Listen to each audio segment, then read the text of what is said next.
வணக்கம் மக்களே. அமைச்சர் பதவி போனாலும் செந்தில் பாலாஜிக்கு தேர்தல் களத்துல முக்கிய பொறுப்பு கொடுக்கப்பட்டிருக்கிறதா தகவல் வெளியாயிருக்கு. கோவை மாவட்ட பொறுப்பாளரா செந்தில் பாலாஜியை மு.க. ஸ்டாலின் நியமிச்சாரு. 2022 நகர்ப்புற உள்ளாட்சி தேர்தலில் திமுகவுக்கு பெரிய வெற்றி கிடைச்சது.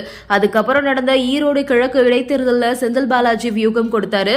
திமுக அரசோட திட்டங்களை மக்கள் கிட்ட கொண்டு போய் சேர்க்க தீவிரமாகவும் செயல்பட்டாரு. இந்த சூழ்நிலையில 2024 மக்களவை தேர்தலில் இவரோட வியூகத்தை பயன்படுத்திக் கொள்ள திமுக தலைமை திட்டமிட்ட நிலையில பண மோசடி வழக்கு நெருக்கடி கொடுத்துச்சு. அதிமுக ஆட்சியில போக்குவரத்து துறை அமைச்சரா இருந்தபோது வேலை வாங்கி தருவதா கூறி லஞ்சம் பெற்றதா வழக்கு பதிவு செய்யப்பட்டுச்சு. இதனைத் தொடர்ந்து செந்தில் பாலாஜிக்கு சொந்தமான இடங்கள் மற்றும் வீடுகள்ல சோதனை நடத்தினாங்க. இதுல முக்கிய ஆவணங்கள் கைப்பற்றப்பட்டதா சொல்லி கடந்த 2023 ஆண்டு ஜூன் மாதம் அமலாக்கத்துறை அதிகாரிகள் செந்தில் பாலாஜியை கைது பண்ணாங்க. அதுக்கப்புறம் அமைச்சர் பதவியை செந்தில் பாலாஜி ராஜினாமாவும் செஞ்சாரு. இதனையடுத்து ஜாமீன் கோரி நீதிமன்றத்தில் மனு தாக்கல் செஞ்சாரு. நீண்ட இழுபறிக்கு அப்புறமா 2024 ஆண்டு செப்டம்பர் 26 செந்தில் பாலாஜிக்கு உச்சநீதிமன்றம் ஜாமீன் கொடுத்தாங்க. ஜாமீன்ல வெளியே வந்த செந்தில் பாலாஜி திரும்பவும் அமைச்சரானாரு. இந்த நிலையில அமைச்சர் செந்தில் பாலாஜிக்கு வழங்கப்பட்ட ஜாமீனை ரத்து செய்ய கோரி அமலாக்கத்துறை சார்பில் உச்சநீதிமன்றத்தில் மனு தாக்கல் செஞ்சாங்க. இந்த மனுவை விசாரணை பண்ண உச்சநீதிமன்றத்தில் விசாரணையும் நடந்துச்சு. சமீபத்தில் ஜாமீன் ரத்து செய்ய கோரிய மனு மீதான விசாரணைக்கும் வந்துச்சு. அப்போ அமைச்சர் செந்தில் பாலாஜிக்கு ஜாமீன் வேணுமா இல்ல அமைச்சர் பதவி வேணுமா அப்படின்னு நீதிபதிகள் கேள்வி எழுப்பியிருந்தாங்க. குறிப்பா செந்தில் பாலாஜிக்கு ஜாமீன் வழங்கிய போது அமைச்சரா பதவியேற்க அனுமதி வழங்கப்படல அப்படின்னு நீதிபதிகள் தெரிவிச்சிருந்தாங்க.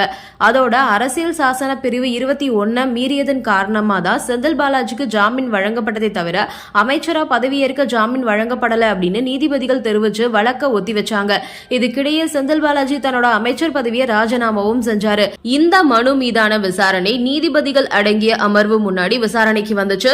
அப்போ அமைச்சர் பதவியை செந்தில் பாலாஜி ராஜினாமா செஞ்சிட்ட நிலையில இந்த வழக்கம் முடிச்சுக்கணும் அப்படின்னு செந்தில் பாலாஜி தரப்புல தெரிவிக்கப்பட்டுச்சு. அதோட அமலாக்கத்துறை தரப்புல இந்த வழக்கின் விசாரணை முடிகிற வரைக்கும் செந்தில் பாலாஜிக்கு எந்த ஒரு பொறுப்பு வழங்கக்கூடாது அப்படின்னு தெரிவிக்கப்பட்டிருக்கு. நிலைமை ரொம்பவே மோசமாயிடும் அப்படின்றத கருத்துல வச்சுக்கிட்டு செந்தில் பாலாஜி கிட்ட ராஜினாமா கடிதத்தை வாங்கிக்கிட்டாரு மு.க. ஸ்டாலின். கடைசியா கோவையில நடந்த அரசு நிகழ்ச்சியில அமைச்சரா செந்தில் பாலாஜி கலந்துகிட்டாரு. அதுல துணை முதலமைச்சர் உதயநிதி ஸ்டாலினும் பங்கேற்றாரு. அப்ப கட்சி தலைமை பாத்துக்கோ அப்படின்னு நம்பிக்கை கொடுக்கப்பட்டுச்சு. இந்த நிலையில தான் 2026 சட்டமன்ற தேர்தலில் கொங்கு மண்டலத்துல தேர்தல் வியூக நிபுணரா செந்தில் பாலாஜியை பயன்படுத்திக் கொள்ள திட்டமிட்டு இருக்காங்க திமுக. இது பற்றி உதயநிதி ஸ்டாலின் சில கணக்குகளை போட்டு வரதா தகவலும் வெளியாகி இருக்கு. வர இருக்கக்கூடிய சட்டமன்ற தேர்தலில் விஜய் புது வரவா இருக்காரு. அதனால திமுக, அதிமுக, தாவேகா, நாம் தமிழர் இப்படின்னு 4 முனை போட்டி ஏற்படலாம். இது வாக்கு வங்கியை பிரிச்சு திமுகவுக்கு ஆட்டம் காட்டலாம். அதனால மிகவும் சீரியஸா செயல்பட்டு வாக்குகளை அறுவடை செய்ய திமுக தலைமை காய் நகர்த்தி வராங்களாம். அதுக்கு செந்தில் பாலாஜி முக்கிய பங்காற்றுவார் அப்படின்னு எதிர்பார்க்கப்படுது. நன்றி, வணக்கம்.